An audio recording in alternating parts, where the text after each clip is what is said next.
महाराज जी, अगर हम पढ़ाई में अच्छा नहीं कर पाते तो निराश हो जाते हैं, ऐसे नहीं अच्छा क्यों नहीं कर पाते, हमें देखना है क्यों नहीं कर, जो हमारा विषय है हम उस पर फेल क्यों हैं। हम प्रमाद करते हैं, हम मनोरंजन में लग जाते हैं, हम बॉयफ्रेंड गर्लफ्रेंड में लग जाते हैं। नहीं तो पढ़ाई का अपना विषय ब्रह्मचर्य पवित्र जीवन, तो चलो वेद का नहीं तो आधुनिक पढ़ाई कर रहे थे, एक तपस्वी की तरह विद्यार्थी का जीवन होता है। आज पढ़े लिखे शैतान हो रहे हैं, नहीं शैतान हो रहे हैं। हम नौकरी मिल रही तो कहीं किसी माताओं बहनों की जंजीरें खींच रहे हैं, कहीं किसी की चोरी कर रहे हैं, कहीं कोई ड्रग्स ले रहा है, कहीं कोई नशा कर रहा है। तो उद्दंडता ही थोड़ी हमारे जीवन का लक्ष्य। हमारे जीवन का लक्ष्य महान बनना, तो महान बनने के लिए हमें तपना पड़ेगा, हमें कष्ट सहना पड़ेगा। अब इधर उधर मन लगाओगे, मोबाइल में गेम खेलोगे, मोबाइल में सीरियल देखोगे, गंदी बातें देखो, पढ़ाई में कहाँ मन लगेगा। तो अभी छोटे छोटे ग्रंथ हैं, आपके जो बुक है बहुत छोटी छोटी है, हमारी तो इतनी मोटी मोटी है। हमारी पढ़ाई कमजोर थोड़ी। महाभारत 6 खंडों में इतना है, बड़े बड़े ग्रंथ हैं, उनको पढ़ना होता है। केवल पढ़ना नहीं होता, समझना होता है। केवल समझने नहीं होता, अनुभव करना होता है, चल के अनुभव करना होता है। हमें लगता है 100 में 90 लोग ऐसे होंगे जो सूर्योदय में नहीं उठते, सूर्योदय के बाद ही उठते हैं। 100 में 90 लोग, 10 लोग वो खींचातानी से ऐसे होंगे जो उठ करके 5 बजे 4 बजे उठ गए। ऐसे 100 में 5 ही होंगे, नहीं तो प्राय 10-11 बजे तक सोते हैं। नहीं, कई बजे जगते हो? 8 बजे। तो सूर्योदय तो कब हो गए? बहुत ये दिनचर्या ठीक नहीं है।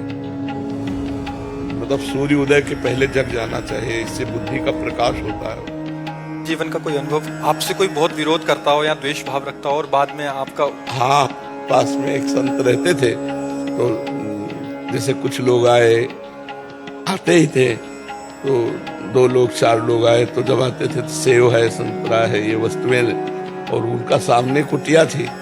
तो जब देखते तो उनके हृदय में जलन होती थी, ईर्ष्या होती थी कि मेरे पास लोग आते नहीं। तो हम रोज उनको प्रणाम करते और जो वस्तु हमारे पास आती पहले उनके पास भिजवाते। लोगों के चले जाने के बाद अच्छी अच्छी वस्तु उनके पास, तो काफी दिन तक उनका द्वेष बढ़ता रहा। और जब हमारा रोज प्रणाम और कोई द्वेष नहीं, तो इतनी मित्रता वो करने लगे, मतलब इतना दैन्य होकर मिलने लगे कि जैसे एक बहुत पुराना मित्र मिलता है। महाराज जी, पर इससे धैर्य तो ये साधन और नाम जब से ही मिलता है। हाँ, हमें दूसरों के सुख की तरफ देखना है। जो हमारा विरोध कर रहे हैं उनके सुख की तरफ देखना है। जो हमारा विरोध कर रहे हैं, हमारी निंदा कर रहे हैं, उनकी निंदा नहीं करनी।